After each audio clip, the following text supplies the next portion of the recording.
ቅዱሳን ወገኖች ሁሉ እንደምን ከረማችሁ ላለው ዛሬ ደግሞ ከሳምንቱ የሚቀጥለውን አንደኛ ተሰሎንቄ ኢንትሮዳክሽን አይተናል። መግቢያውን ዛሬ ምዕራፍ 1 እንጀምራለን። ቃሉን ካነበብኩ ወዲያ ጸልየን ቀጥታ ወደ ትምህርታችን እንሄዳለን። በጌታ ስም አነባለሁ። እንደዚህ ይላል። አንደኛ ተሰሎንቄ ምዕራፍ 1 ከ1 እስከ 10 ነው ቁጥሩ። 10ንም ቁጥር አነባለሁ። እንዲህ ይላል። ቁጥር 1 ጳውሎስና ሲልዋኖስ ጢሞቴዎስም በእግዚአብሔር አብ በጌታችን በኢየሱስ ክርስቶስ ወደምትሆን ወደ ተሰሎንቄ ሰዎች ቤተክርስቲያን ከእግዚአብሔር ከአባታችን ከጌታም ከኢየሱስ ክርስቶስ ጸጋና ሰላም ለእናንተ ይሁን። በጸሎታችን ጊዜ ስለእናንተ ስናስብ የእምነታችሁን ሥራ፣ የፍቅራችሁን ድካም፣ በጌታችን በኢየሱስ ክርስቶስ ያለውን የተስፋችሁን ጽናት በአምላካችንና በአባታችን ፊት ሳናቋርጥ እያሰብን እግዚአብሔርን ሁልጊዜ በሁላችሁ ምክንያት እናመሰግናለን። በእግዚአብሔር የምትወደዱ ወንድሞች ሆይ እንደተመረጣችሁ አውቀናልና ወንጌላችን በኃይልና በመንፈስ ቅዱስ በብዙ መረዳት እንጂ በቃል ብቻ ወደ እናንተ አልመጣምና በእናንተ ዘንድ ስለ እናንተ እንዴት እንደነበርን ታውቃላችሁ። በእናንተ ዘንድ ስለ እናንተ እንዴት እንደነበርን ታውቃላችሁ። ደግሞም እናንተ ቃሉን በብዙ መከራ ከመንፈስ ቅዱስ ደስታ ጋር ተቀበላችሁት፣ እኛንና ጌታን የምትመስሉ ሆናችሁ። ቁጥር 7 ስለዚህ በመቄዶንያና በአካያ ላሉት ምእመናን ምሳሌ ሆናችሁላቸው። ከናንተ ወጥቶ የጌታ ቃል በመቄዶንያ በአካያ ብቻ አልተሰማምና ነገር ግን ምንም እንድንናገር እስከማያስፈልገን ድረስ። አዲሱ ትርጉም እንደዚህ ይላል ይህንን አረፍተ ነገር። ስለዚህ እኛ በዚህ ጉዳይ ላይ ምንም መናገር አያስፈልገንም ይላል። በእግዚአብሔር ዘንድ የሚሆን እምነታችሁ በሁሉ ስፍራ ተወርቷል ይላል። እነርሱ ራሳቸው ወደ እናንተ መግባታችን እንዴት እንደነበረ ስለ እኛ ይናገራሉና ለሕያውና ለእውነተኛው አምላክ ታገለግሉ ዘንድ ከሙታን ያስነሳውን ልጁን እርሱን ኢየሱስ ክርስቶስን ከሚመጣው ቁጣ የሚያድነንን ከሰማይ ትጠብቁ ዘንድ ከጣዖት ወደ እግዚአብሔር እንዴት ዘወር እንዳላችሁ ይናገራሉ ይላል። እንጸልይ። ጌታ ሆይና አንልህም፣ ነገር ግን የደቀ መዛሙርቶችን አእምሮ እንደከፈትክ ያስተውሉ ዘንድ እነሆ የኤማውስ መንገደኞችን ቃልህን እንደተረጎምክላቸው የሊዲያን ልብ ከፍተ ጳውሎስ ሲሰብክ ቃሉን እነሆ እንድትቀበል በእምነት እንደረዳሃት ማርያም እነሆ ስታስተምር ጌታ ኢየሱስ ቃልህን ሰምታ ከሷ አይወሰድም እንዳልክ የማይወሰድብን እግዚአብሔር አምላክ ሆይ ለዘላለም ሰማይ ምድር ያልፋል ቃል ግን አያልፍም። ከኛ ጋር የሚቀረውን ሕያው ቃልን ታስታጥቀን ትሰጠን ዘንድ ለምናውቀውም ደግሞ በልዩ መገለጥና መረዳት ይመጣልን ዘንድ እኔም ባሪያ በፍጹም ግልጽነት መናገር እንድችል እርዳይ። ጊዜውና ሚዲያውን ተቆጣጠር። መንፈስ ቅዱስ you are omnipresent አስተማሪው አንተ ነህና አስተምረን በኢየሱስ ስም አሜን። እንግዲህ ዛሬ እንደ ዋነኛ ቁልፍ ቃል ያስኩት ቁጥር 4 ነው። ቁጥር 4 እንዲህ ይላል።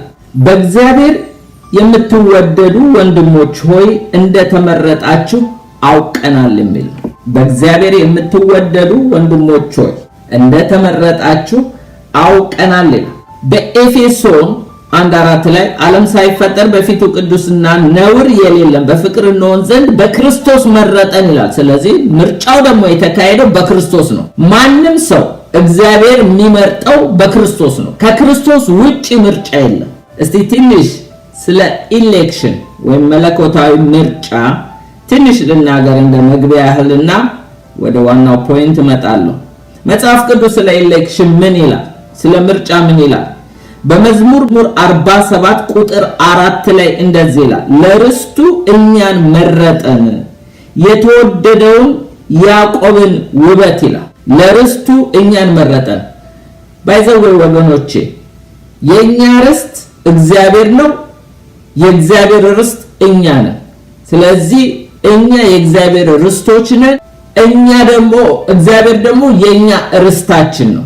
እግዚአብሔርን ከወረስ ነው ባህሪውን ከወረስ ነው የእግዚአብሔርን ባህሪ የኛ ካደረግነው ጌታን መንግስት የኛ ካደረግነው የጌታ የሆነው ነገር ሁሉ የኛ ነው የሚሆነው። ስለዚህ ርስታችን እግዚአብሔር ነው። ለኔ ርስቴ እግዚአብሔር ነው እያልን ብዙ ዘምረናልና ስለዚህ ለርስቱ እኛን መረጠን ይላል። እግዚአብሔር ደግሞ ርስት እንድንሆን እኛን ኢሌክት አድርጎናል፣ መርጦናል። ክርስቶስን ያላማከለ ማንም ሰው ወደ እግዚአብሔር መጠጋትም እግዚአብሔር ካልመረጠ በክርስቶስ ካልሆነ ደግሞ ማንንም አይመርጥም። ስለዚህ ምርጫው የሚካሄደው በክርስቶስ ነው። የተጠሩ ብዙዎች የተመረጡ ግን ጥቂቶች ናቸው ይላል ማቴዎስ 22:14 ላይ። ማለት እግዚአብሔር ብዙዎችን ይጥራ እንጂ የተመረጡት ጥቂቶች ናቸው ይላል። መራጩ ደግሞ እኔ ራሴ ነኝ ይላል ጌታ በዮሐንስ ወንጌል 15:16 ላይ እኔ መረጥኳችሁ እንጂ እናንተ አልመረጣችሁኝም ይላል። ስለዚህ ምርጫ የእግዚአብሔር ነው። መራጩ ራሱ እግዚአብሔር ነው። በክርስቶስ ነው የሚመርጠው። ብዙዎች ይስሙ እንጂ የተመረጡ ጥቂቶች ናቸው ይላል። አንደኛ ተሰሎንቄ 5:9 ላይ ደግሞ አሁን በመናጠናው ላይ ምዕራፍ 5:9 እግዚአብሔር ለቁጣ አልመረጠንምና በጌታችን በኢየሱስ ክርስቶስ መዳንን ለማግኘት ነው እንጂ እኛ ለቁጣ የተጠራን አይደለንም። ወደፊት ስለ ራፕቸር ከደረስን እዛ ላይ እናገረዋለሁ እና ስለዚህ ለቁጣ አልተጠራንም ይላል። ሮሜ 11:3-7 እንዲህ ይላል፣ ጌታ ሆይ ነቢያትን ገደሉ፣ መሠዊያዎችንም አፈረሱ፣ እኔ ብቻዬን ቀረው፣ ነፍሴንም ይሿታል አለ። ማን? ኤልያስ። ነገር ግን አምላካዊ መልስ ምን አለው? ለባኦል ያልሰገዱ ለእኔ አስቀርቻለሁ አለ። እግዚአብሔር ለእኔ አስቀርቻለሁ አለ። ግን የሚገርማችሁ እንዲሁም በአሁኑ ዘመን ደግሞ በጸጋ የተመረጡ ቅሬታዎች አሉ ይላል።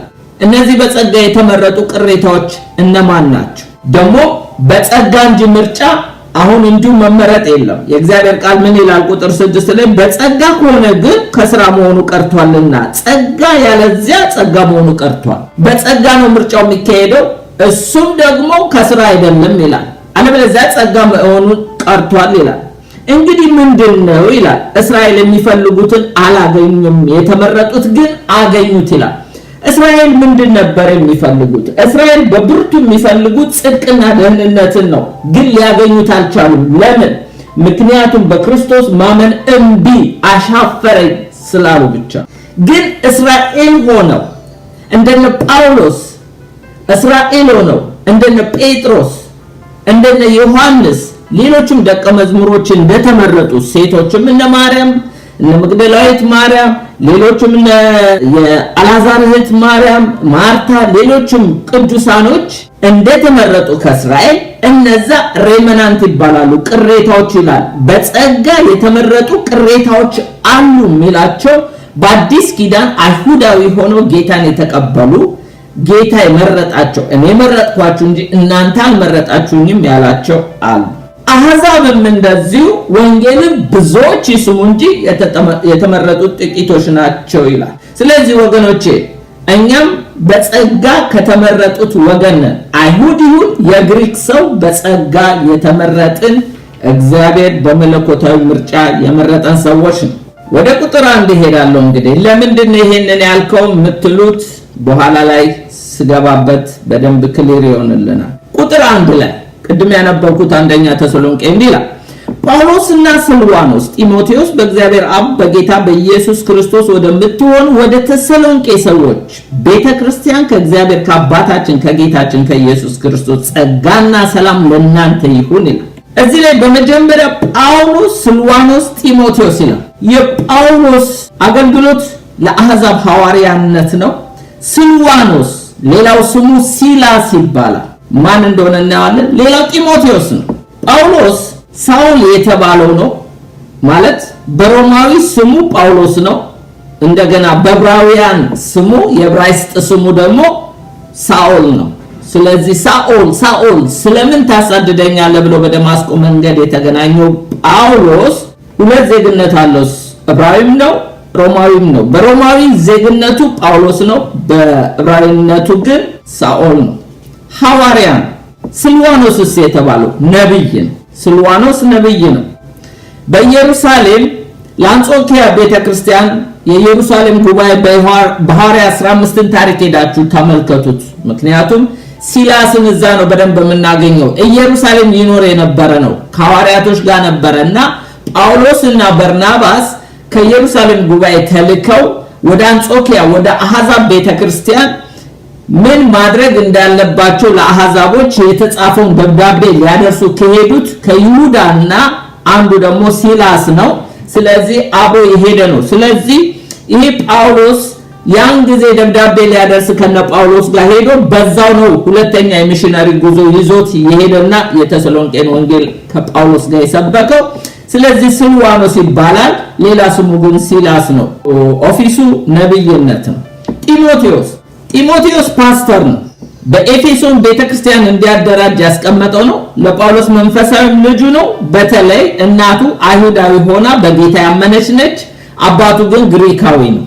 ስለዚህ ጢሞቴዎስን ጳውሎስ ገርዞታል። ምክንያቱም በእናቱ አይሁዳዊ ነበረ፣ መገረዝ ነበረበት። ነገር ግን አባቱ ግሪካዊ ስለሆነ አልፈቀደም መሰለኝ። በግሪኮች ደግሞ ነውር ነው መግረዝ አሕዛቦች ስለሆኑ። ስለዚህ ጢሞቴዎስን ገርዞ ጳውሎስ በኤፌሶን ቸርች ያደራጅ ዘንድ ያስቀመጠው ሰው ነው።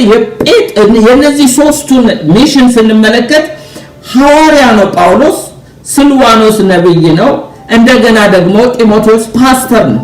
አያችሁ እግዚአብሔር በሶስቱም ላይ የተለያየ ጸጋ አስቀምጧል። ዛሬ ቤተክርስቲያን በተለያየ ጸጋ ልትታነጽ ይገባታል። ወገኖቼ ሰዎች የሰው ልጅ ማን ይሉታል ባለ ጊዜ አንዳንዶቹ ኤርሚያስ፣ አንዳንዶቹ ኤልያስ፣ አንዳንዶቹ ደግሞ ከነቢያት አንዱ ነው። ሁሉም ግን የጠራው አንድ ኦፊስ ነው። ሁሉም የነብይነት ኦፊስ የሀገራችንን ሰዎች ይመስላሉ። ምክንያቱም የኢትዮጵያ ውስጥ አሁን በጣም ገዝፎ ያለው አንድ ኦፊስ ነው።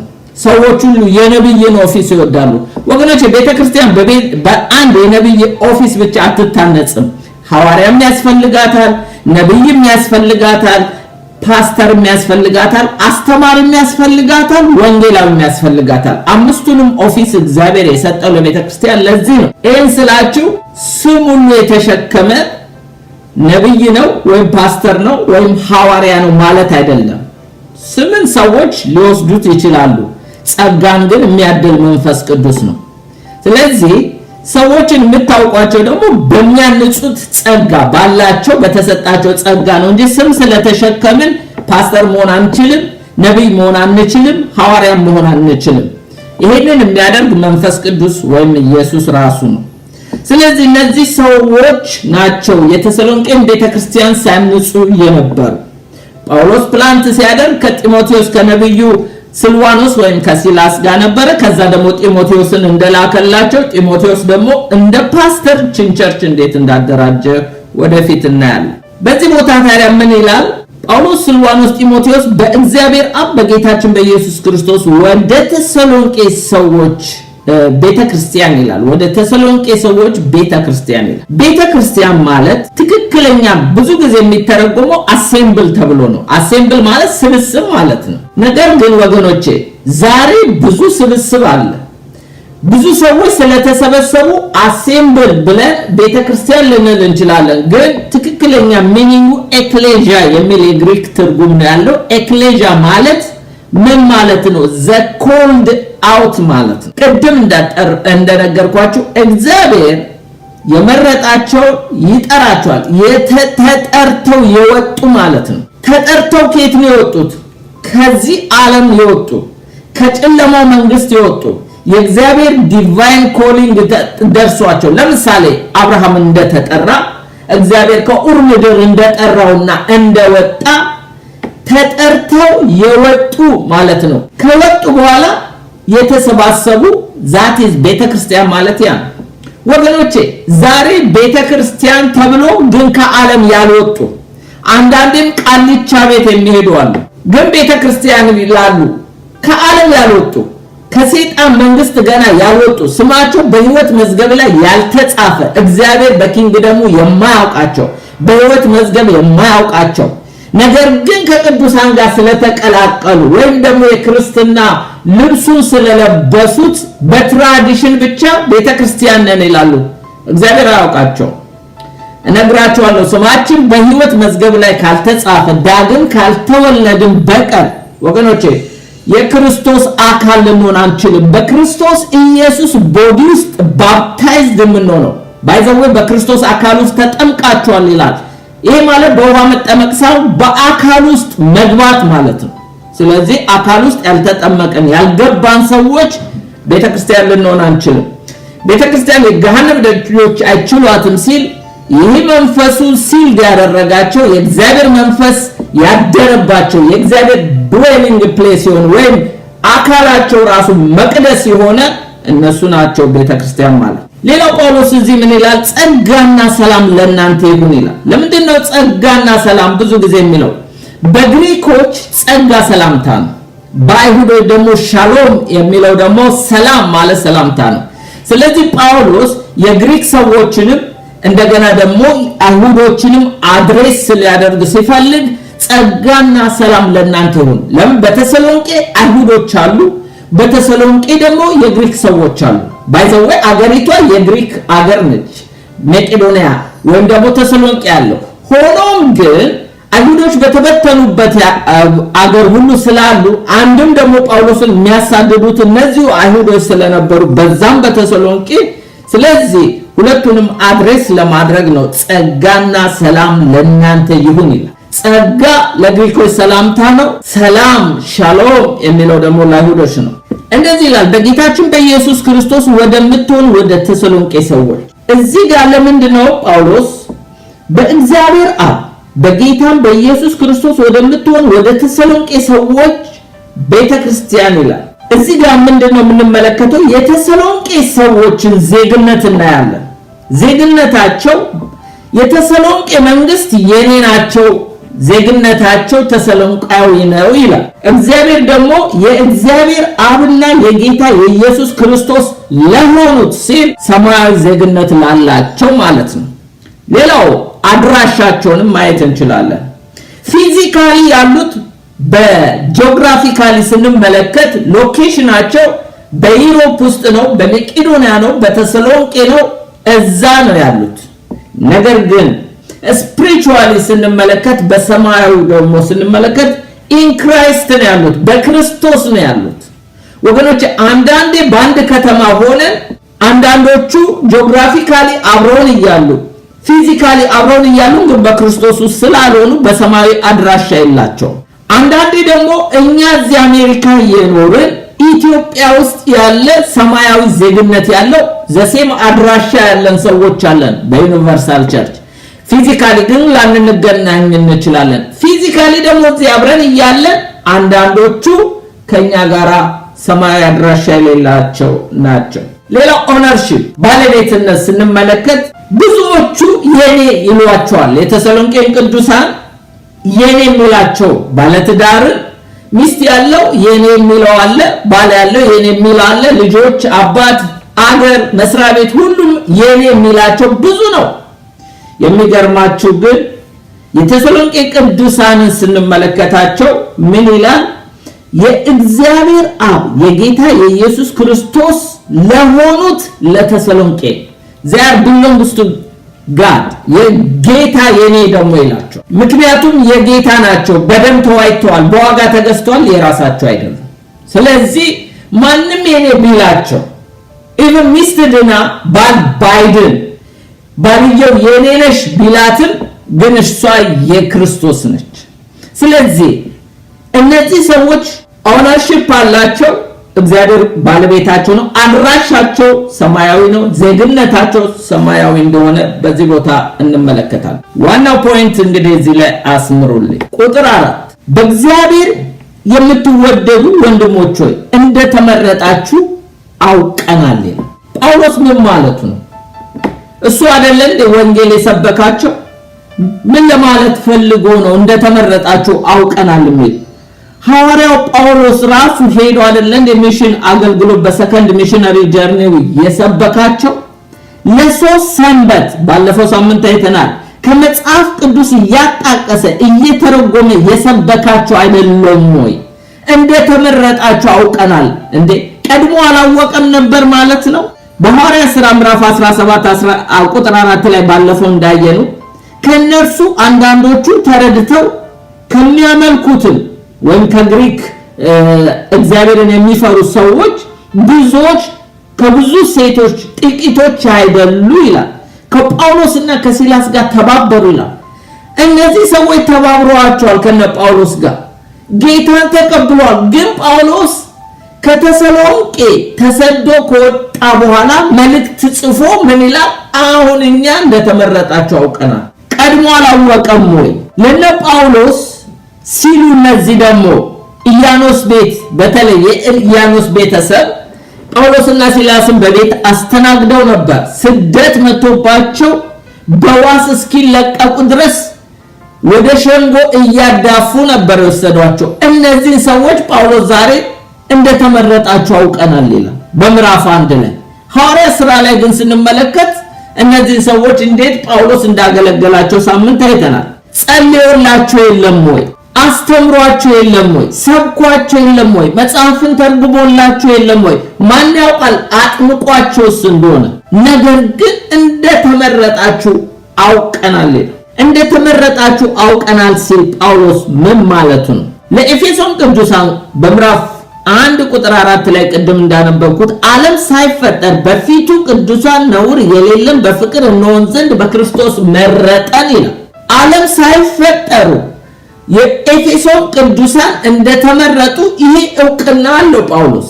እንደዚህ አይነት ኖሌጅ ያለው ሰው እነዚህ ሰዎች ግን መልእክት ልኮ ነው አሁን እንደተመረጣቸው አውቀናል የሚላቸው። ቀድሞሳ እንደተመረጡ አላወቀም ማለት ነው።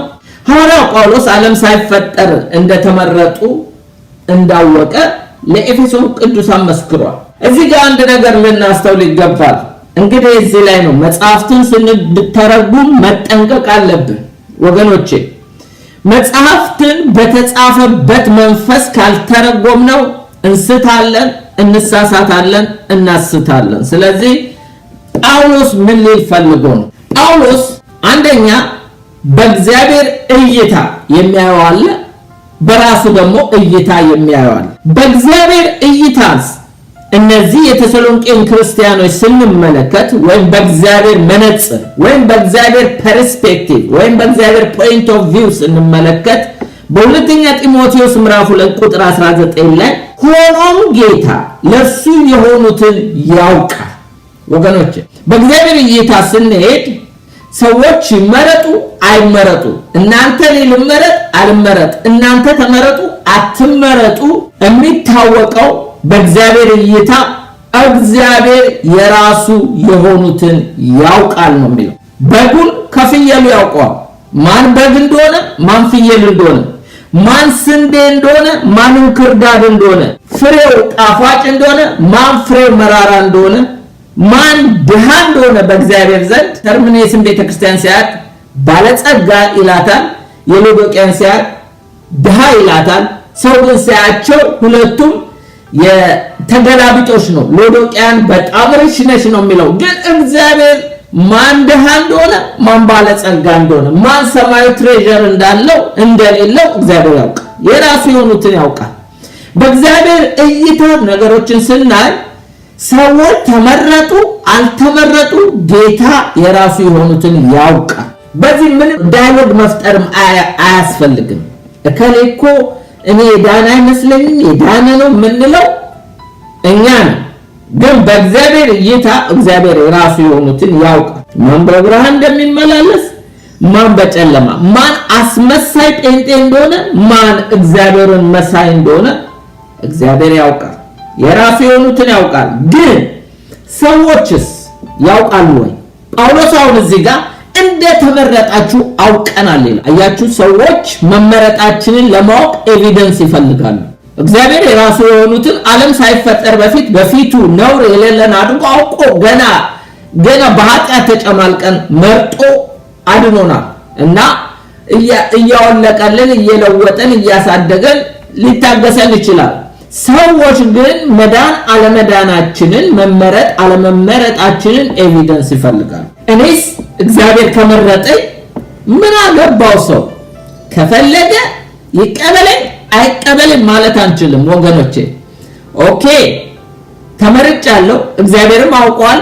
ታዲያ እኔ ምድር ላይ ምን እሰራለሁ? መሄድ ነው፣ መሰብሰብ ነው ያለብኝ።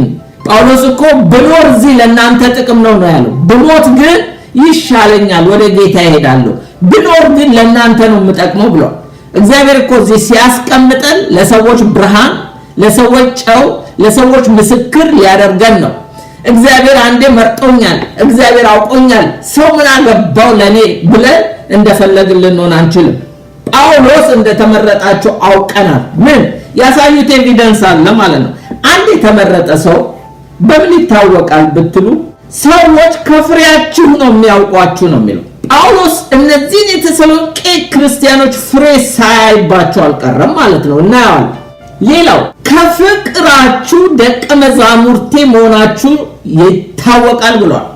እርስ በርሳችሁ ብትዋደዱ የኔ ደቀ መዝሙር መሆናችሁን ሰዎች ያውቃሉ። እኔ እንደሆነ ባትወዱም እንኳን ኃጢአተኛም ብትሆኑ ከነ ቆሻሻ ከነ ምናምንቴ ተቀብያችኋለሁ፣ ግን እንድትለወጡ ብዬ እንጂ እግዚአብሔር በዚሁ እንድትቀጥሉ አይደለም ብሎ ሊታገሰን፣ ሊያሳድገን፣ ሊያጥበን፣ ሊያጸዳን፣ ሊያሳምረን ይችላል እግዚአብሔር።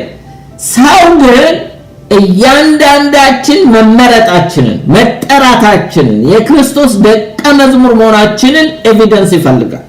ስለዚህ ከፍሬያቸው ታውቋቸዋላችሁ ይላል። የጌታን አንዱን ሰው የሚያውቀው በዚህ ነው።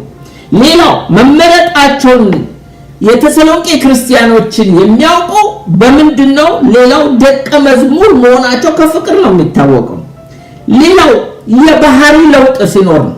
ወገኖቼ ሁላችንም አገልጋይ ሆነን እንደው መንፈሱን እግዚአብሔር ስላፈሰሰብን በጸጋ ስጦታ ስላንበሸበሸን እንደ ቆሮንቶስ ቤተክርስቲያን እየተጣላ ልናገለግል እንችላለን፣ ስጋዊ ሆነን ማለት ነው።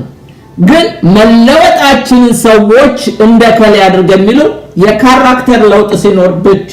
በዚህ ነው የሚያውቁት ሰዎች እከሌ ተመርጧል፣ በእርግጥም እሱ የጌታ ነው የሚለው የካራክተር ለውጥ ሲመጣ ነው። በጸጋ ማገልገላችን መመረጣችንን አያሳብቅም። ሌላው ከመዓዛ ወገኖች፣ ክርስቶስ መዓዛ አለ። ለሚጠፉት የሞት ሽታ፣ ለሚድኑት የሕይወት ሽታ ነው ይላል ጳውሎስ። ቆንጆ የሆነ መዓዛ አለው። ክርስቶስ ጋር የከረመ የዋለ ሰው መዓዛ አለ። በመዓዛ እንታወቃለን። ሌላው ተጽዕኖ አምጭነት፣ ብርሃንና ጨው ተጽዕኖ አምጪዎች ናቸው። የዓለም ብርሃን ናችሁ ሲለን ተጽዕኖ አምጪ ኢንፍሉዌንሰር ስለሆንን ነው። ለዚህ ነው ሰዎች በእርግጥ እንደተመረጠን የሚያውቁት ተጽዕኖ ስናመጣ ነው፣ ብርሃንና ጨው በመሆን። ሌላው ደግሞ ምንድነው? ስራ ያለው እምነት ካለን። ያዕቆብ ይህንን ሲጽፍ በኋላ እናያለን። ምን ይላል? ዳን አትዳን እኔ ታውቅልሃለሁ ነው የሚለው። ምክንያቱም መዳንህን ማውቅልህ እኮ ስራ ሲኖረው ነው። እምነት ካለ ስራ በራሱ የሞተ ነው ይላል። ስለዚህ ያዕቆብ የሚያወራው ከእግዚአብሔር እይታ አንጻር ሳይሆን ጳውሎስ በእርግጥ በሮሜ ላይ ስራ እንደማያድን ሰው እንዲያው በጸጋ እንደሚድን አለ። ያዕቆብ ግን አዎ እግዚአብሔር መርጦ ሊሆን ይችላል፣ እግዚአብሔር አድኖ ሊሆን ይችላል፣ እሱን የማውቅ የለም፣ እግዚአብሔር የመረጣቸውን የራሱ የሆኑትን እሱ ያውቃል። እኔ ግን ማውቀን እምነት ስራ ሲኖረው ነው። እምነት ስራ ከሌለው የሞተ ነው ነው የሚለው። ስለዚህ ጳውሎስ እንደተመረጣችሁ አውቀናል ይላል። ወገኖቼ መመረጣችንን ሰዎች ያውቃሉ? አገልጋዮች ያውቃሉ ወይ? ያገለገሉን እንደነ ጳውሎስ ያውቃሉ ወይ? ቤተሰቦቻችን፣ ወገኖቻችን፣ አብረውን የሚሰሩ መመረጣችንን ያውቃሉ ወይ? የሚያሳብቅ ነገር አለ? መዓዛ አለው? ፍሬ አለው? መመረጣችንን አሁን እግዚአብሔር ያውቃል ብለን ብቻ የምንዘጋው ጉዳይ አይደለም። ሰዎች ማወቅ አለባቸው። የተሰሎንቄ ክርስቲያኖች ጳውሎስ እንደተመረጡ ያወቀበት ጥቂት ኤቪደንሶች አሳይቻችሁ እጨርሳለሁ። አንደኛ መመረጣቸውን ያወቀበትን ነገር እናያለን። ከቁጥር 2 ጀምሮ አነባለሁ። እንደዚህ ይላል ጳውሎስ፣ በጸሎታችን ጊዜ ስለናንተ ስናስብ የእምነታችሁን ሥራ፣ የፍቅራችሁን ድካም፣ በጌታችን በኢየሱስ ክርስቶስ ያለውን የተስፋችሁን ጽናት በአምላካችን በአባታችን ፊት ሳናቋርጥ እያሰብን እግዚአብሔርን ሁልጊዜ በሁላችሁ ምክንያት እናመሰግናለን። በእግዚአብሔር የምትወደዱ ወንድሞች ሆይ እንደተመረጣችሁ አውቀናል። በምን አወቀ ጳውሎስ? አዎ ስለሰበካቸው፣ ስላገለገላቸው፣ ስለጸለየላቸው። እሱ በቂ አይደለም። እሱ በቂ አይደለም። ብዙዎችን ሰብከናል፣ ብዙዎችን አገልግለናል፣ ብዙዎችን ደግሞ ጸለየንላቸዋል። እስቲል በጌታ ቤት ያልጸኑ ሊኖሩ ይችላሉ። ባክስላይድም ያደረጉ ሊኖሩ ይችላሉ። ለጊዜው ቤተክርስቲያን ደርሰው ተመለሱም ሊኖሩ ይችላሉ። ጂኒውን አማኞች መሆናቸውን ሰዎች በምንድን ነው የሚያውቁ? በእርግጥ ጳውሎስ የተሰሎንቄ ክርስቲያኖች ለሶስት ሰንበት ነው ከዛ በኋላ በስደት ወጥቷል። ከዛ ቤሪያ ነው ሄደው፣ ከቤሪያ አቴንስ ነው ሄደው፣ ከአቴንስ በኋላ ቆሮንቶስ ነው ሄደው። ጳውሎስ ግን ተመልሶ እንዳይገባ ባለፈው ነግሬያቸዋለሁ። እነዛ ወገኖች ዋስ ጠርተው ስለነበረ ተመልሶ የመግባት እድሉ ስለተዘጋበት መልእክት ነው የላከላቸው። የመጀመሪያው የፈርስት ተሰሎንቄ የተባለው ነው። ይህን ተሰሎንቄ መልእክት ግን ሲልክላቸው ጢሞቴዎስን ለኮ ጢሞቴዎስ ስለነሱ ጉድ ሪፖርት ነግሮት ነው በእርግጥም እንደተመረጡ አወቅኩ የሚለው። ወገኖቼ የመጀመሪያ የመመረጣቸው ምክንያት ወይም ጳውሎስ አይቶ በእርግጥም እግዚአብሔር እንደመረጣችሁ እኔ ስለሰበኩላችሁ አይደለም፣ እኔ ስለጸለይኩ ሳይሆን ፍሬያችሁ ይናገራል ብሎ የሚላቸው ምንድነው? በጸሎታችን ጊዜ ስለእናንተ ስናስብ የእምነታችሁ ስራ ነው። የተሰሎንቄ ክርስቲያኖች ወገኖቼ መመረጣቸው የታወቀው ስራ ያለው እምነት ነበራቸው። ይሄ ነው። ስራ ከሌለው እምነታችን የሞተ ነው። ያዕቆብ እንደዚህ ይላል፣ ወንድሞች ሆይ እምነት አለኝ የሚል ስራ ግን የሌለው ሰው ቢኖር ምን ይጠቅመዋል? እምነቱስ ሊያድነው ይችላልን?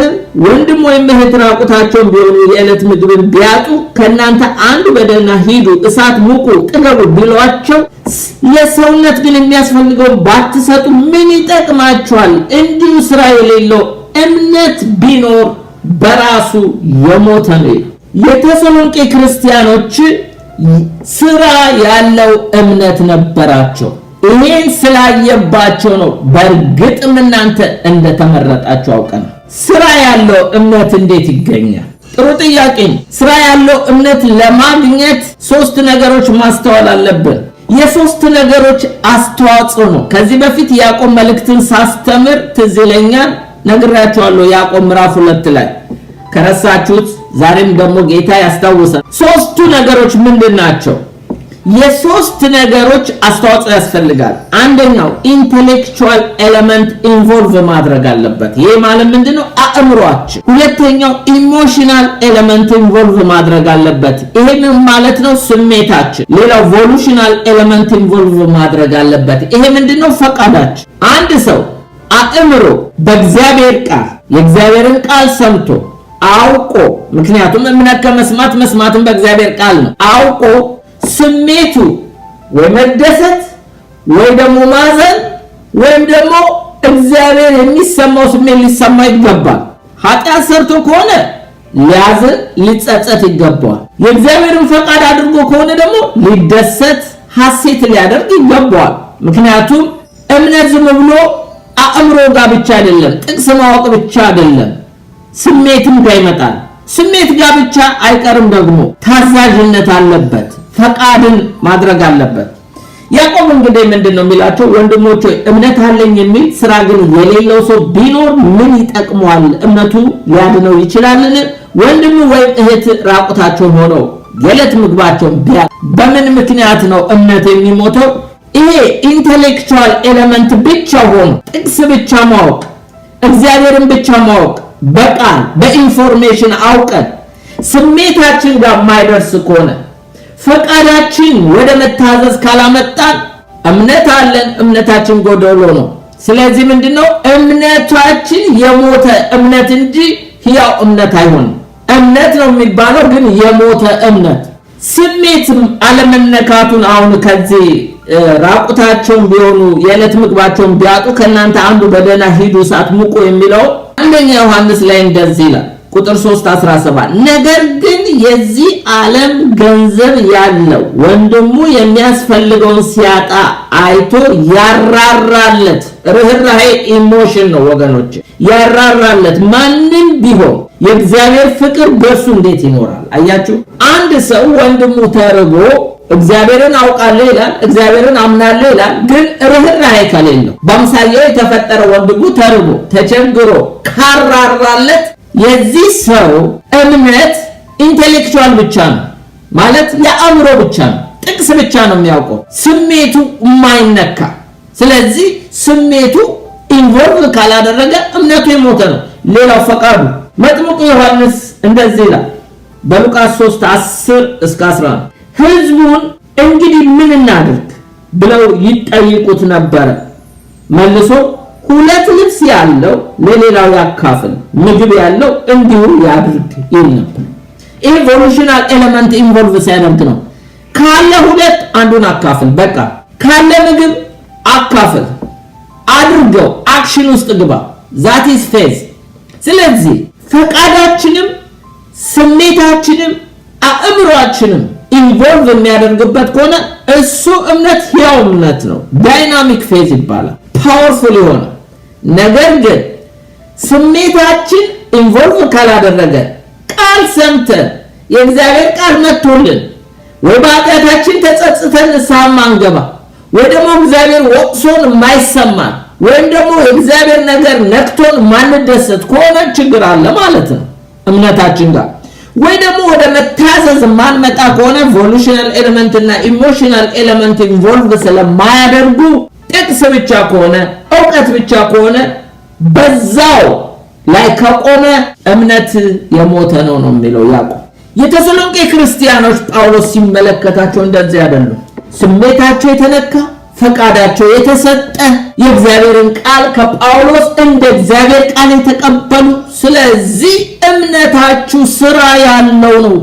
ስለዚህ የእናንተ መመረጥ እኛ አውቀናል። ያዕቆብን ቢጠየቅ እነዚህማ ድነዋል ነው የሚለው። ለምን? እምነታቸው ስራ ስላለ። ወገኖቼ እግዚአብሔርማ የራሱ የሆኑትን ያውቃል። እግዚአብሔር ራሱን ያውቁታል። ግን እኛ ሰዎች ያውቁልናል። መዳናችንን ያውቃሉ፣ መመረጣችንን ያውቃሉ። ወገኖቼ ስራ ከሌለው እምነታችን ሰዎች መመረጣችንን መዳናችንን አያውቁ። ስለዚህ እምነታችን ስራ ሲኖር ማውራትን ማያስፈልግ ስራው ራሱ ይናገራል። ሁለተኛው ጳውሎስ መመረጣቸውን በምን አወቀ? ስለሰበካቸው፣ ስላስተማራቸው፣ ስለጸለየላቸው፣ ስለጾመላቸው በእነሱ ፊት በጥንቃቄ ስለተመላለሰ ያ ብቻ በቂ አይደለም። እሱ የሱን አስተዋጽኦ የሚገባውን ሁሉ አድርጓል። የነሱ ሪስፖንድ ግን ምን ነበር? በጸሎታችን ጊዜ ስለናንተ ስናስብ ስለ እምነታችሁ ስራ ካለ በኋላ የፍቅራችሁ ድካም የኔ ደቀ መዝሙር መሆናችሁን ሰዎች የሚያውቁ አለ ጌታ ኢየሱስ። ሰዎች የሚያውቁ እኔም ማውቁ አላለም። ሰዎች የሚያውቁ ከፍቅራችሁ ነው ብሎ። ሰዎች መመረጣችንን በምን ያውቃሉ ብንል ከፍቅር ነው። ዮሐንስ ወንጌል 13:35 ላይ እርስ በርሳችሁ ፍቅር ቢኖራችሁ ደቀ መዛሙርቴ እንደሆናችሁ ሰዎች በዚህ ያውቃሉ አለ። አንደኛ ዮሐንስ 3:18 ላይ ልጆቼ ሆይ በስራና በእውነት እንጂ በቃል በአንደበት አንዋደድ ይላል። እምነታችሁ ፍቅራችሁ ስራና እውነት እንደዚህም ደግሞ ቃልም ይኑረው። ቃል ብቻ ከሆነ ግን እሱ እውነተኛ ፍቅር አይደለም እያለ ነው። ይሁዳ ሲጽፍልን እንደዚህ ይላል። ይሁዳ ምዕራፍ 1 ነው ያለው፣ ሌላ ምዕራፍ የለውም። ቁጥር 2 ላይ ወደ ዘላለም ሕይወት የሚወስደን የጌታችን የኢየሱስ ክርስቶስ ምሕረትን ስትጠባበቁ በእግዚአብሔር ፍቅር ራሳችሁን ጠብቁ ይላል። በማን ፍቅር? በእግዚአብሔር ፍቅር። ክርስቲያን ራሱን መጠበቅ ያለበት በእግዚአብሔር ፍቅር ነው። ዛሬ ፍቅር አለ የለም? አለ። ግን ምን አይነት ፍቅር ነው ጥያቄው። ምን አይነት ሰው እኮ ገንዘብም ይወዳል፣ ተድላን ይወዳል ከእግዚአብሔር ይልቅ። እሱም እኮ ፍቅር ነው። ግን በእግዚአብሔር ፍቅር ነው ራሳችሁን ጠብቁ የሚለው። እኛ እግዚአብሔርን በወደድነው ሳይሆን እግዚአብሔር እኛን በወደደበት ፍቅር ማለት ነው። እስቲ ስለ ፍቅር አይነቶች ትንሽ ልንገራችሁ። ምክንያቱም በእግዚአብሔር ፍቅር ሰው ራሱን የሚጠብቀው በመጀመሪያ የእግዚአብሔር ፍቅር ምን አይነት እንደሆነ ሲያውቅ ነው። የመጀመሪያው ኤሪዮስ ይባላል። ኤሪዮስ ማለት በተቃራኒ ጾታ መካከል ያለ ፍቅር ነው። ወንድ ሴትን፣ ሴት ወንድን መውደድ፣ ባልና ሚስት። በዚህ ፍቅር ወገኖቼ የጌታ ምጽአት አንጠብቅም። ግጥ ነው በተቃራኒ ጾታ መካከል ፍቅር አለ፣ በዳኑትም ባልዳኑትም። ግን በእግዚአብሔር ፍቅር ነው ራሳችሁን ጠብቁ የሚለው። ሁለተኛ ፊሊዮ የተባለው ፍቅር ነው። ይሄ የጠበቀ ጓደኝነት፣ ወንድማማችነት። ለምሳሌ ዮናታንና ዳዊት ዮናታን ያህል ሌሎችን ላይወድ ይችላል። ዮናታን የዳዊትን ያህል ሌሎችን ላይወድ ይችላል። የእግዚአብሔር ፍቅር ግን ከዛ ያልፋል ወገኖቼ። ይሄ ፊሊዮ ይባላል። እንደዚህ አይነቱ ፍቅር ቢኖረን ጥሩ ነው፣ ግን የእግዚአብሔር ፍቅር ከዚህም ያልፋል ልላችሁ ነው። ሌላው ሉዱሽ የተባለ ነው። ይሄ ደግሞ የጨዋታ ፍቅር። አንዳንድ ሰው ጌሞች፣ የተለያዩ ነገር ይወዳል። ይሄ ጨዋታ ደግሞ ሌላም ነገር አለ። ብሪያና ማማለል፣ ሴቶችን ወይም ደግሞ በተቃራኒ ጾታ ላይ ማማለል አይነት ጨዋታ፣ ይሄም አይነት ሉዱሽ የሚባል ነው። እንደዚህ አይነትም ፍቅር አለ። በእንደዚህ አይነት ራሳችሁን ጠብቁ አይልም የእግዚአብሔር ቃል። ሌላው ስቶርጌ ይባላል። ስቶርጌ ማለት ይሄ ደግሞ የቤተሰብ አክስቴ፣ አጎቴ፣ አባቴ፣ አያቴ፣ እናቴ፣ አማቼ፣ ምራቴ ዋቴቨር በእንደዚህ አይነት ፍቅር ማንም ሰው ዘመዱን መቼም የሚጠላ የለም። የሚጠላም አለ፣ አቢዩዝ የተደረገ የሚወድም አለ። ኤኒዌይ ግን የዘመድ ፍቅር ነው። በእንደዚህ አይነት ፍቅር ጠብቁ አልተባለም፣ በእግዚአብሔር ፍቅር ነው። ሌላው ፊሎቲያ የሚባል ነው። ይሄ ራስ ወዳድ ነው። ሰልፊሽ ሰው ራሱን ይወዳል ከምንም ነገር የለም። በመጨረሻ ዘመን ሰዎች ራሳቸውን ወዳድ ይሆናሉ ይላል። ይሄ ሰልፍ ላቨር ሰልፍ ሴንተር የሆነ በዚህ ፍቅር ሰዎች ራሳቸውን ይወዳሉ። ግን በዚህ ፍቅር ተዋደዱ፣ እግዚአብሔርን ጠብቁ ወይም የጌታ ምጽአት አይልም። ሌላው ፕራግማ የሚባል ፍቅር አለ። ይሄ ፕራግማ ማለት ሰዎች ግብረ ገባዊ ኤቲካሊ ጥሩ ባህሪ ኖሯቸው የሰውን ሃይማኖት ጠብቀው ባህሉን ጠብቀው ትራዲሽናሊ ማድረግ የሚገባቸውን አድርገው የፈለጉትን ምንም ሰዎችን ሳያስከፉ ለምሳሌ አንዲትን ሴት ለማግባት የቤተሰቧን ሃይማኖት ሪስፔክት አድርጎ ሁሉን ጠብቆ በኋላ የራሱ ማድረግ ይሄ በባህላችን በተለያዩ ሀገሮች ያለ ነው። በእንደዚህ አይነትም ፍቅር እንዳለ ነው። በኋላ የራሱ ሲያደርግ ግን ለፍቅር ሲል የሚከፍለው ዋጋ አለ። እንደሱ አይነት ፕራግማ ይባላል። ለተቃራኒ ጾታ ብቻ ሳይሆን ለብዙ ነገር። ሌላው ማኒያ የሚባል ነው። ይሄ አደገኛ ፍቅር ነው። አንድ ነገር የኔ ካልሆነ በቃ አወድመዋለሁ ማለት። ለምሳሌ አንድ ሰው አንዲትን ሴት ወዶ አልፈልግም ካለችው የኔ ካልሆንሽ ብሎ አሲድ በሷ ላይ መርጨት ማለት ሰውን ማጥፋት። ፖለቲከኞች ለምሳሌ እኔ ካልገዛዋችሁ ብሎ ሰው መግደል። ይሄ አይነት መጥፎ ፍቅር አለ፣ ማንያ ይባላል። ይሄ ቅናት አለበት፣ በቀል አለበት። እንደዚህ አይነት ፍቅር አደገኛ ነው ወገኖቼ። እኔ ካልሆንኩ ባለቤቱ ለኔ ካልሆነ ይጥፋ የሚል ነገር ነው። ይሄ መጥፎ ነው። ግን በእግዚአብሔር ፍቅር ጠብቆ የተባልነው አጋፔ በተባለው ነው። የእግዚአብሔር ፍቅር ይሄ ሳክሪፊሻል ራስን አሳልፎ እስከ ሞት የሰጠ ጌታ ኢየሱስ የተገለጠ ፐርፌክት ነው። አንኮንዲሽናል ነው፣ ወረት የለው። በጊዜውም አለጊዜውም ነው የሚወደው። ፒውር ነው፣ ንጹህ ነው፣ ቅድስና ያለበት ነው። ሌላው ደግሞ ባውንድለስ ነው። ዘር አይልም፣ ቋንቋ አይልም፣ ሁሉን እኩል አድርጎ የሚያይ ነው። በእንደዚህ አይነት ፍቅር ራሳችሁን ጠብቁ ነው። የተሰሎንቄ ክርስቲያኖች ጳውሎስ እንደዚህ አይነት ፍቅር ስላየባቸው በእርግጥ የፍቅራችሁ ድካም ይላል መመረጣችሁን አወቅናል። ወገኖቼ እምነታቸው ስራ አለው። እንደገና ደግሞ ፍቅራቸው ደግሞ ድካም ያለው ስራ ያለው በቃል ብቻ ያልሆነ በእንደዚህ አይነት ፍቅር ነው የጌታን ዳግም ምጽአት ሁሉ የሚጠብቁ ሰዎች ናቸው። ባይገርማችሁ። ስለዚህ ይሄን አይቶ ነው እናንተ እንደተመረጣችሁ አወቅን የሚለው። ይሄ ነገር አለን ወይ? እነዚህ እኮ የሶስት ሰንበት ክርስቲያን እኛ ዛሬ የ10 ዓመት የ20 ዓመት የ30 የ40 ዓመት ክርስቲያኖች እምነታችን ስራ አለው። ፍቅራችን እንደዚህ ነው ወይ? መመረጣችሁን አውቀናል ይላል ጳውሎስ። ምናልባት ብዙ ዓመት ስለቆየን ጳውሎስ እኮ አገልግሏቸዋል፣ አስተምሯቸዋል፣ ሰብኳቸዋል። ግን በዛ አይደለም መመረጣቸውን ያወቀው፣ ፍሬያቸውን አይቶ ነው። እግዚአብሔር በእነሱ ያፈራውን ፍሬ አይቶ ነው በእርግጥ እናንተ ተመርጣችኋል ያለው። ሌላው ሶስተኛ በጸሎታችን ጊዜ ስለእናንተ ስናስብ የእምነታችሁ ስራ የፍቅራችሁ ድካም በጌታችን በኢየሱስ ክርስቶስ ያለውን የተስፋችሁን ጽናት ይላል።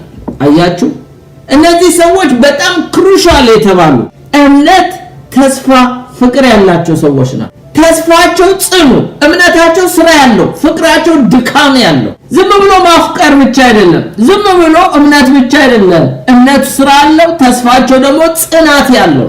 ገና ጌታን እንደተቀበሉ ነው ስደት የመጣባቸው። በዋስ ነው እኮ የተለቀቁት። የሚገርማችሁ ጳውሎስ ተለይቷቸው ካለ ጳውሎስ ካለ አገልጋይ ጸንተው መከራን በፐርሲኩዌሽን ያለፉ ጸንተው በክርስትናቸው ፍቅር፣ እምነት፣ ተስፋ ያገኘባቸው ሰዎች ነው። እናንተ በእርግጥ እግዚአብሔር መርጧቸዋል አላቸው። ለምን? አገልጋይም እንኳን አጠገባቸው እኮ የለም።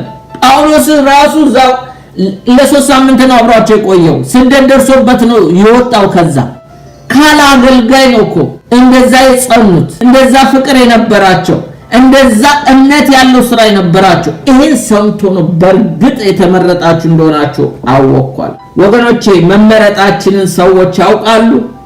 በእድሜ ብዛት ነው የሚያውቁት ወይስ እምነታችን ስራ ስላለው ወይስ ፍቅራችን ድካም ስላለው ወይስ ተስፋችን ጽናት ስላለው?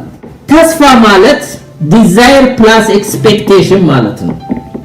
ጉጉት የምንጓጓው የምንጠብቀው ነገር ማለት ነው። expectation ከጉጉት ጋር የምንጠብቀው ሮሜ 12:12 እንዲላል በተስፋ ደስ ይበላችሁ በመከራ ታገሱ በጸሎት ጽኑ። ወገኖቼ ተስፋ ከጽናት ጋር ሲሆን በመጽሐፍ ቅዱሳችን ተስፋን በመጠበቅ ያዕቆብ 3 አይነት ሰዎች ምሳሌ ይሰጠናል ወይም ደግሞ 3 ኢሉስትሬሽን ይሰጠናል። በያዕቆብ 5:7-11 እንዲላል እንግዲህ ወንድሞች ሆይ ጌታ እስኪመጣ ድረስ ታገሱ። ምክንያቱም ጌታ በተስፋ የሚጠበቅ ነው። ጌታ ሲመጣ ተስፋም ይሻራል፣ እምነትም ይሻራል፣ ፍቅር ብቻ ነው የሚቀረው። ከሶስቱ ለምንድን ነው ፍቅር የሚቀረው ብትሉኝ እግዚአብሔር ፍቅር ስለሆነ ነው። እግዚአብሔር እምነት አይደለም፣ እግዚአብሔር ተስፋ አይደለም። እግዚአብሔር ተስፋ ይሰጣል፣ እግዚአብሔር አማኝ እንድንሆን ያደርገናል። እግዚአብሔር ግን ፍቅር ነው፣ ኔቸሩ ነው። ስለዚህ ፍቅር ለዘላለም ይኖራል።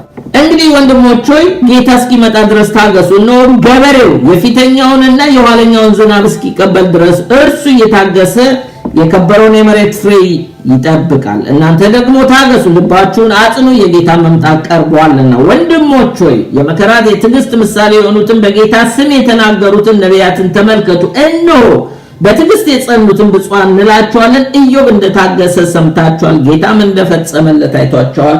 ጌታ እጅግ የሚምር የሚራራ ነው። 3 አይነት ሰዎች፣ አንደኛ ፔዛንት፣ ሁለተኛ ፕሮፌት፣ ሶስተኛ ፓትሪያርክ።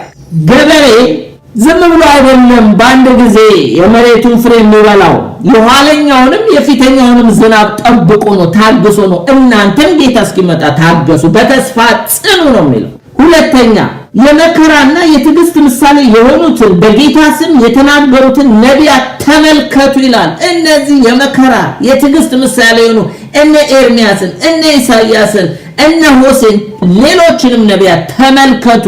ጸንተው ነው እስከ መጨረሻ ድረስ የጠበቁ። ስለዚህ ጌታ እስኪመጣ ጠብቁ፣ በተስፋ ጽኑ ይላል። ሌላው ኢዮብ ነው፣ ፓትሪያርክ ውስጥ ነው። ኢዮብ ባይ ዘ ዌይ ከነ አብርሃም ዘመን ነው ያለው። ለምንድነው የግጥም መጽሐፍ ስለሆነ ነው ወደ መዝሙረ ዳዊት የተጠጋው እንጂ በነ ፓትሪያርክ በነ አብርሃም ዘመን የነበረ ሰው ነው። ኢዮብን ተመልከቱ፣ እነሆ በትዕግስት የጸኑትን ብፁዓን እንላቸዋለን፣ ኢዮብ እንደታገሰ ሰምታችኋልና። አዎ ሰምተናል ወገኖቼ። እነዚህ እንግዲህ ኤቪደንስ ይሆናል። የተሰሎንቄ ክርስቲያኖች ካለነ ጳውሎስ ጸንተው በተስፋ የጌታ ምጽአት ይጠብቃሉ።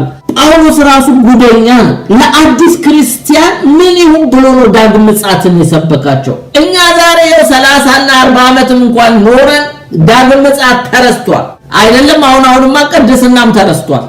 አንሰበክም። ትባረካለህ፣ ትጥሳለህ፣ ትጠረምሳለህ እየተባለ ስንቱ ተጠረመሰ ህይወቱ። ወገኖቼ አንድ ነገር ልንገራችሁ፣ ጌታ ይመጣል ብሎ ሰብኳቸው ገና በልጅነታቸው የጌታ ምጽአት ከጠዋት ዘወር ብለው ይጠብቁ ነበር። በተስፋ ጸንተው ተስፋቸውን ጽናት አይቶ የእምነታቸውን ስራ አይቶ እንደገና የፍቅራቸውን ድካም አይቶ እንደተመረጣችሁ አውቀናል አለ። አራተኛው የተሰሎንቄ አማኞች ሌላው መመረጣቸውን ያወቀበት አን ኢሚቴት ግሩፕ ነበር። ምን ማለት ነው? እግዚአብሔርን እነ ጳውሎስን የሚመስሉ የማያስመስሉ ክርስቲያኖች ነበር። እስቲ ላንብበው ቁጥር 4፣ 6 እና 5 እና 6 ወንጌላችሁ በኃይልና በመንፈስ ቅዱስ በብዙ መረዳት እንጂ በቃል ብቻ ወደ እናንተ አልመጣምና በእናንተ ዘንድ ስለናንተ እንዴት እንደነበርን ታውቃላችሁ። ደግሞ እናንተ ቃሉን በብዙ መከራ በመንፈስ ቅዱስ ደስታ ጋር ተቀበላችሁት ይላል። ስለዚህ እኛንና ጌታን የምትመስሉ ሆናችሁ ጳውሎስ በአንደኛ ቆሮንቶስ 11:1 ላይ እኔ ክርስቶስን እንደምመስል እኔን ምሰሉ ብሎ እነዚህ ሰዎች ጳውሎስ ክርስቶስን ስለሚመስል ጳውሎስን መሰሉ። ጳውሎስን ሲመስሉ ደግሞ ሳያውቁት ክርስቶስን መሰሉ። አንደኛ ጴጥሮስ 2:21 ላይ እንዲህ ይላል የተጠራችሁለት ለዚህ ነውና ለምን ክርስቶስን ደግሞ ፍለጋውን እንድትከተሉ ምሳሌ ትቶላችሁ ስለእናንተ መከራን ተቀብሏል።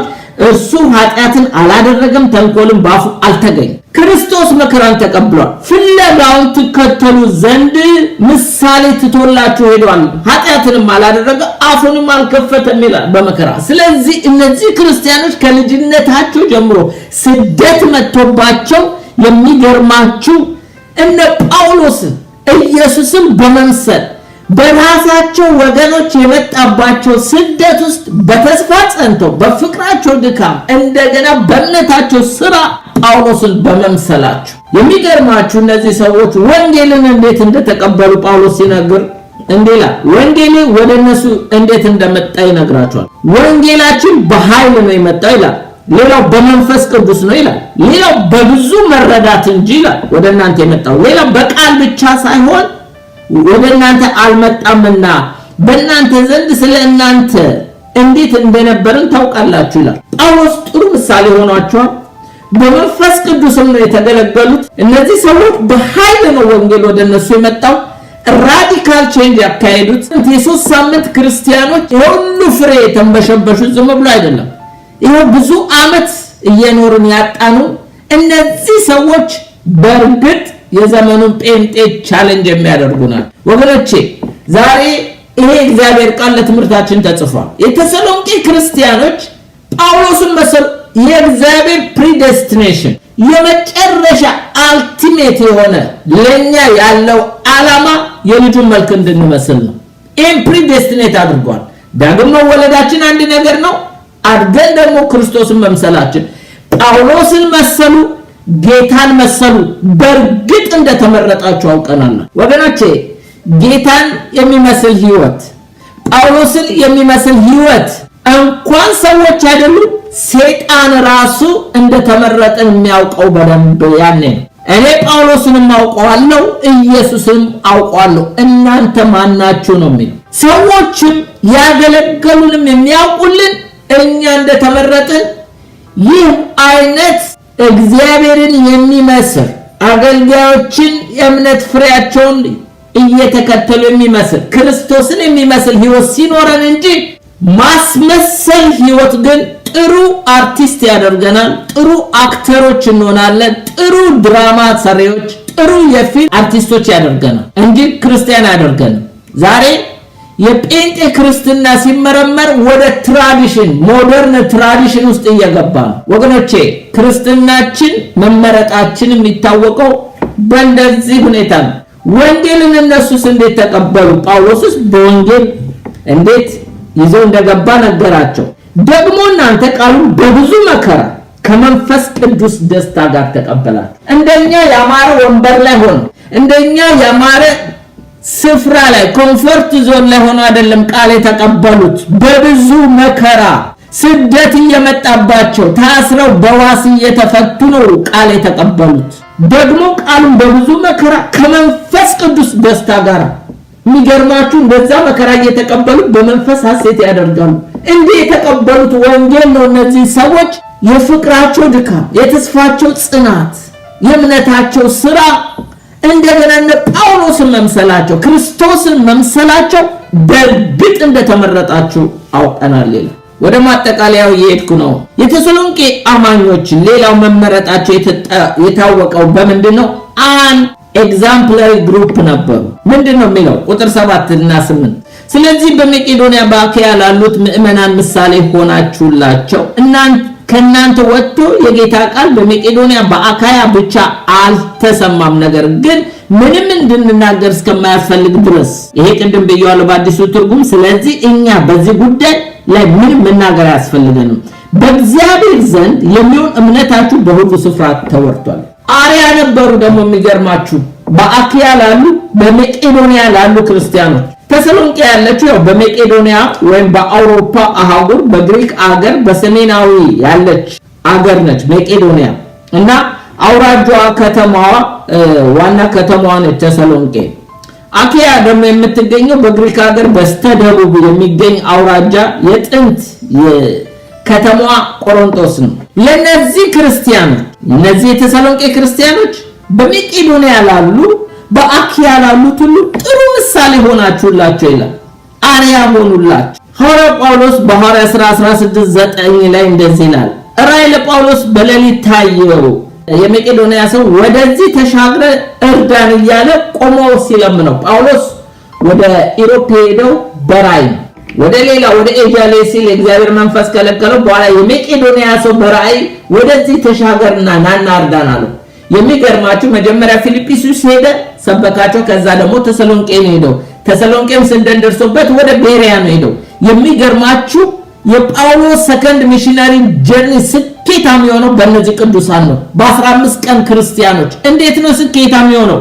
ከናንተ ወጥቶ የጌታ ቃል በመቄዶንያ በአካያ ብቻ አልተሰማምና ነገር ግን ምንም እንድንናገር እስከማያስፈልገን እናንተ ራሳችሁ አዳረሳችሁልኝ ቃሉን። እኔ እኮ የእግዚአብሔር መንፈስ ወደዚህ መርቶኝ ነበር የመጣሁት፣ ግን እኛ መናገር ሁሉ እስከሚያቅተን ራሳችሁ ቃሉ የሰበክናችሁ እናንተ ጋር መጥቶ ታሪክ ሰርቶ የፍቅር ሰው አድርጓችሁ የእምነት ሰው አድርጓችሁ የተስፋ ጽናት ሰጥቷችሁ እኛና ጌታን የምትመስሉ ሆናችሁ ይህ ቃል እናንተ ጋር ሰርቶ እዛው አልተቀመጠም። የእግዚአብሔር ቃል በከንቱ አይመጣምና የሚሰራውን ሰርቶ የሚገርማችሁ ከናንተ ወጥቶ ደግሞ ቃሉ ወደ ሌሎች ደረሰ። ስለዚህ እኛ ምን መስበክ አስፈለገን? እናንተ ራሱን ቃሉን ስፕሬድ እያደረጋችሁት ነው። ይህ ብቻ አይደለም፣ ቃሉ ብቻ እኮ አይደለም ይላል በእግዚአብሔር ዘንድ የሚሆን እምነታችሁ በሁሉ ስፍራ ተወርቷል ይላል። ምን አይነት ምሳሌ ናቸው ወገኖች! እንዲህ ነው ወይ የኛ ምስክርነት? እንዲህ ነው ወይ ለጌታ የምናሳብቅለት? እንዲህ ነው ወይ መዓዛው የሚወጣው? እምነታችን ለሀገር ይሰማል አሉ ከኛ ወጥቶ ለሌሎች እየተረፈ ነው። እነዚህ እኮ የሶስት ሳምንት ክርስቲያኖች ናቸው። እኛን ያሳፍረናል መቼም። ጌታ ይርዳን ወገኖቼ። ክርስትና ፍሬሽ የሆነ ክርስትና ለነሱ ሳይሆን አልፎ ተርፎ ለሌሎች ሁሉ ምሳሌ የሆኑ ክርስቲያኖች። ከዚህ የተነሳ እናንተ መመረጣችሁን አውቀናል አለ ጳውሎስ። ምክንያቱም መመረጣችሁ ራሱ ይናገራል ይላል። እኛ ወገኖቼ ቃሉን ተቀብለን እኛ ጋር እንዲቀር አይደለም የመጣው ቃል እኛ ጋር ስራ ሰርቶ እኛን ለውጦ ሌላ ሰው አድርጎ ወደ ሌሎች እንዲሄድ ነው። የእግዚአብሔር ቃል እያሸነፈ ሄድ ነበር። ስለዚህ እያሸነፈ መውጣት አለበት። ግን ዝም ብሎ አይደለም ከኛ ጋር መጥቶ እንደ ገደል ማሚቱ እንዲሄድ ሳይሆን የኛን አፍቃሪዎች አድርጎ የተስፋ ሰዎች አድርጎ እምነታችን ስራ ያለው አድርጎ እኛ ጌታን የምንመስል አድርጎ እኛን ለውጦ ራዲካል እምነታችንም ቃሉም ወደ ሌሎቹ ቢሄድ ይሄ ነው ፍሬ ማለት። ይሄ ነው መመረጣችንን የሚያሳብቅ። መጨረሻውን ልናጨርሳለን። ስለዚህ ለሌሎች ጥሩ ምሳሌ ነበር። ጥሩ ምሳሌ በመሆናቸው መመረጣቸውን በዚያ አወቀ። የመጨረሻው የተሰሎንቄ አማኞች ሌላው አንኤክስፔክታንት ግሩፕ ነበር። ምን ይላል ቁጥር 9 እና 10? እነርሱ ራሳቸው ወደ እናንተ መግባታችን እንዴት እንደነበረ ስለኛ ይናገራሉ። ለያውና ለእውነተኛ አምላክ ታገለግሉ ዘንድ ከሙታን ያስነሳው ልጁን እርሱን ኢየሱስ ከሚመጣው ቁጣ የሚያድነንን ከሰማይ ትጠብቁ ዘንድ ከጣዖቶቻችሁ ወደ እግዚአብሔር እንዴት ዘወር እንዳላችሁ ይናገራሉ ይላል። አያችሁ እነማን ናቸው የሚናገሩ? ጥሩ ምሳሌ የሆኑላቸው እነማን? እነዚህ የመቄዶንያ አማኞች በአካያ ያሉት ለነሱ ጥሩ ምሳሌ ስለሆኑ ይናገራሉ። ምን ብለው ነው የሚናገሩት? ሐዋርያው ጳውሎስና ሲላስ ወደ ፊልጵስዩስ ታስረው ከዛ እንዴት እነሱ ጋር እንደገቡ እነሱ ራሳቸው ወደ እናንተ መግባታችን እንዴት እንደነበረ ይናገራሉ። እነ ጳውሎስና ሲላስ ተገርፈው ከእስር ቤት ወጥተው ነው ከነቁስላቸው ሳይደርቁ ነው ወደዚህ ከተማ ገብተው ወንጌል የሰበኩ ከዛም ስደት ደርሶባቸው እንደወጡ ይናገራሉ፣ ያውቃሉ። እነዚህ ይህ ብቻ አይደለም የሚናገሩት የተሰሎንቄ ቅዱሳን እንዴት ፈጥነው ከጣዖት አምልኮ ዘወር እንዳሉ። ሐዋርያው ጳውሎስ የተሰሎንቄ ቅዱሳን በእግዚአብሔር የምትወደዱ ወንድሞች እንደተመረጣቸው አውቀናል ይላል። መመረጣቸውን እንግዲህ ያወቀው አንደኛ ለሕያው ለእውነተኛ አምላክ ማገልገላቸው ነው። ምን ይላል? ለሕያውና ለእውነተኛ አምላክ ታገለግሉ ዘንድ ከሙታን ያስነሳው ልጁን እርሱን ኢየሱስን ከሚመጣው ቁጣ የሚያድነንን ከሰማይ ትጠብቁ ዘንድ። አንደኛ ትላንት ጣዖት የሚያመልኩትን ሰዎች አጋንንትን የሚያመልኩ ሰዎች ዛሬ የእግዚአብሔር አገልጋይ ሆኖ በአንድ ጊዜ ተገኙ።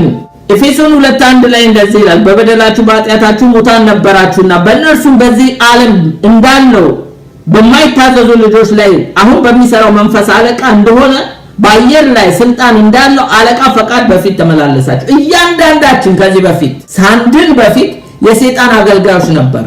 እነዚህም ሰዎች እንደዛ ነበሩ። ፈጥነው ግን ተለውጠው ከጣዖቶቻቸው ዞረው የእግዚአብሔር አገልጋይ ሆኑ። ለሕያው ለእውነተኛ አምላክ ታገለግሉ ዘንድ ይናገራሉ ይላል። ይህ ብቻ አይደለም፣ ከሙታን ያስነሳው ልጁን እርሱን ኢየሱስን ከሚመጣው ቁጣ የሚያድነን ከሰማይ ተጠብቁ ዘንድ። አያችሁ ኤክስፔክቴሽናቸው ጌታን የሚጠባበቅ ልብ አላቸው ወገኖቼ። ጳውሎስን አይደለም የሚጠብቁት፣ የሰበካቸውን ጳውሎስን አይደለም፣ ያዳናቸውን የዋጃቸው። ዛሬ ማንን ነው የምንጠብቀው ወገኖቼ? ማን ነው የናፈቀን? ማን ነው የጓጓን ልናየናፈቅን? የእነዚህ ሰዎች ነገር ከጣዖት ከምድራዊ ነገር ተላቀው ጌታን ምን አይነት ወንጌል ቢሰብካቸው ነው? የሚቀጥለው ሳምንት የጳውሎስን አገልግሎት እናያለን እንዴት እንደደረሳቸው። ዛሬ ግን ለብዙ ዓመት ክርስቲያን ይላል መቼም እድሜያችን ቢለካ ዛሬ ጌታን የተቀበለው ወይ 2 ሳምንት የሆነው ሊቀድም ከነዚህ ሊያንስ ይችላል። እነዚህ ሰዎች እድሜ 3 ሳምንት ነው። እኛ ግን ከ3 ሳምንት በላይ የሆነን ክርስቲያኖች ከነዚህ ሰዎች ህይወት ካልተማርን በእውነት ወገኖች ምስኪኖች ነን። እነዚህ ሰዎች ጌታን የሚጠብቅ ልብ አላቸው። ስለዚህ ነው ኤክስፔክቴሽናቸው ሃይ ስለሆነ የጌታ ምጽአት ስለሆነ ጳውሎስ የሰበካቸው ይመጣል ብሎ የሰበካቸው እሱን እንጂ ጳውሎስ ይመጣል ብለው አይጠብቁም። የሚገርማችሁ ከዚህ ተነሳ ጳውሎስ እንደተመረጣቸው አወቅን ይላል። ማጠቃለያው እንግዲህ ምዕራፍ 1 ላይ የምንመለከተው የተመረጠ ሰው የተመረጠ አማኝ በምን ይታወቃል? work of faith የእምነት ስራ፣ labor of love የፍቅር ድካም። ሌላው የተመረጠ ሰው በምን ይታወቃል? ከነዚህ አማኝ የምንማረው patient of hope በጌታ በኢየሱስ ክርስቶስ ያለው የተስፋ ጽናት። ሌላው an imitate group ነው የሚመስሉ ጳውሎስንና ጌታን የሚመስል ልብ ያላቸው ነበሩ። ሌላው an exemplary group ነበሩ፣ ምሳሌ ነበሩ ለሌሎች። የመጨረሻው unexpectant group ስለነበሩ የሚጠባበቁ ጌታን ነበሩ። ከዚህ የተነሳ ነው ምን አለ ጳውሎስ? በእግዚአብሔር የምትወደዱ ወንድሞች ሆይ እንደተመረጣችሁ አውቀናል። እኛና ጳውሎስ የሰበክናችሁ አውቀናል። ጌታማ የራሱን የሆኑትን ያውቃል። ዛሬ ሰዎች እኛን ያውቁናል ወይ? በምንድን ነው የምንታወቀው? ጌታ ይባርካችሁ። ኔክስት ዊክ እንቀጥላለን።